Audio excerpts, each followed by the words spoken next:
Welcome back to Ignite Your Spark with Cynthia Wambui Otieno. I'm truly excited that you are here on this last segment of this month as we talk about When Love Dares. Again, this is Cynthia Wambui Otieno, a relationship and marriage coach, woman-to-woman mentor, published author of When Love Dares. This particular book is a must-have, because it's a story of daring relationships, daring love between Donald Otieno and Cynthia Wambui Otieno, which is yours truly. And one of the things that is in the book is about breaking barriers in pursuit of love.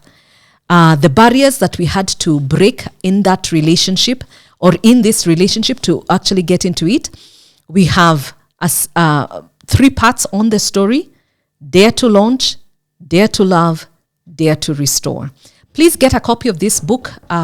You will see on the comment section a number to call and we can get this book shipped to you. If you are outside of the country, you can get it in Amazon, either in paperback or soft copy. So feel free to order this book, When Love Dares. Now, in this month, we have been speaking about When Love Dares. The first week, we talked about daringly single and what is required of you as a daringly single woman or man. On the second week, we talked about what it is like to be in a marriage relationship. And what does daring marriages look like? What are the common denominators? We talked about 4 aspects of what daring marriages look like. But today, we are going to be talking about when love dares and when life happens in a daring relationship, when life happens. Now, it's not easy for us to have this conversation when life happens. When I think about when life happens, I think of when things don't go right. What that basically means is that we have life happening when divorce or separation happens, when there's loss happens, a parent is lost, children are lost, or when death happens. When life happens is when we have financial difficulties and we lose our home, we lose our financial stability. When life happens is when betrayal happens, when we feel a sense of betrayal, when we feel a sense of loss. I feel that I have lost trust in this relationship. I feel that I have lost accountability in this relationship. When love dares, yes, there was love in the very beginning, but we are not speaking from the same page. When life happens, one of the things that I must tell you is that no one ever, especially in a dating relationship or a marriage relationship, gets into a relationship ever planning that life will happen. Nobody ever stands before a priest or a pastor and gets married with the hope that 6 months from now, I'm going to lose my spouse, or I'm going to lose all my finances, or even lose, God forbid, a parent or a child. No one ever plans for that. And so I would say when life happens, it is a very difficult time because there's nothing that can prepare you emotionally, mentally, physically for life to happen. When life happens, I must say, it is not an easy conversation. In the course of my career, in the course of my time teaching, equipping, training, I have seen life happening even in the midst of teaching. I can tell you a personal story. I remember when I had been married for 5 years. In the course of the 5 years, I lost a parent. I lost my mother. And life happened at that particular time. And for like 6 months, I cannot even begin to tell you if I was going or coming. I don't even remember what I cooked or if I ever cooked.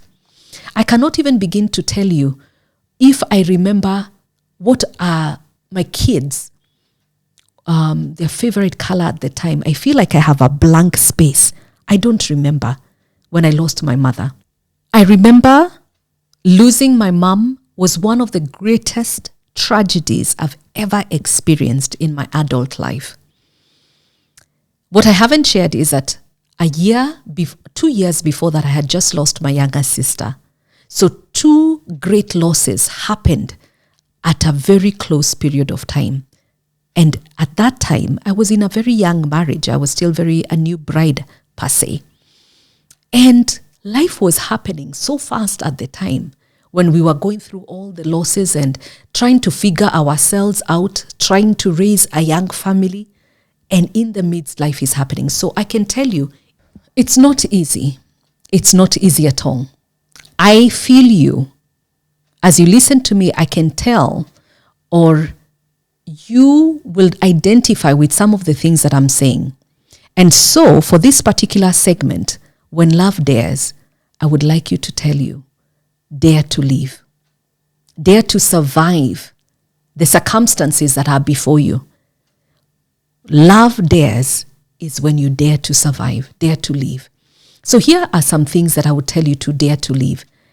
Dare to live in the midst of loss, separation, fear, insecurity, and whatever losses you have. Dare to live and understand, live L-I-V. Dare to live and understand that God has a plan for you. Jeremiah 29 verse 11. I remember that was one of the verses I had to keep reminding myself, especially in the midst of loss and pain and feeling that why did it happen to our family? I kept reminding myself that God has a purpose and a plan for me, a plan for good and not for evil. I had to remind myself, in the midst of what we are going through, dare to live. Number 2, dare to celebrate the small opportunities, small beginnings that you may have. If it's a loss that you've gone through, and now you have now gotten yourself a new couch or gotten something, celebrate that milestone. That milestone is so important. Stop looking at what you used to have that you no longer have anymore. What is that thing that you have right now that is you're willing to celebrate today? Dare to celebrate it and actually have a gratitude spirit and a gratitude attitude. Because what will happen is that those become the stepping stones for healing for yourself. Number 3, dare to have people around you, community, to stand alongside you who possibly have gone through what you've gone through. If not them, others who can understand your journey. Dare to bring people around you that will help you recover in that season of loss, fear, anger, separation, whatever the circumstances. And last but not least, dare to forgive. Dare to forgive yourself for maybe some of the things that you did in that relationship that caused whatever happened. Dare to forgive yourself for whatever losses. You know, there's so many things that you start to feel. Forgive the other person. Maybe the person who has passed on. There are things that you had held grudges against them. Dare to make that opportunity an opportunity of forgiveness and letting go. Dare to forgive and let go and move on. One of the critical and biggest aspects of surviving and moving on is forgiveness. And it's very easy for you to say, but you know, this is what he did, this is what he did. Forgiveness is your responsibility. It's not theirs. What they do with what your forgiveness is on their own. But I choose to forgive because my mental, emotional, and physical well-being is so important that I had better forgive for my emotional health and also my relationship with God. It is too important for me. So it's important. It's critical. I want you to survive this because you have great things to accomplish in a daring love relationship with your God and yourself. Dare to survive. Dare to live. Please go ahead and leave a comment and tell me, what have you survived in the last year, in the last season? We're currently going through a very difficult season in Kenya today where financially there's a lot that is happening. There are quite a number of job losses. And it's not easy. What will stand out are people who are going to dare to live God's way, dare to survive God's way. So leave a comment on the comment section. Leave a comment or even a question. we will be happy to address it. I'm looking forward to have daring survivors, daring women and men that are loving God's way. So thank you for having me when love dares God's way. All right.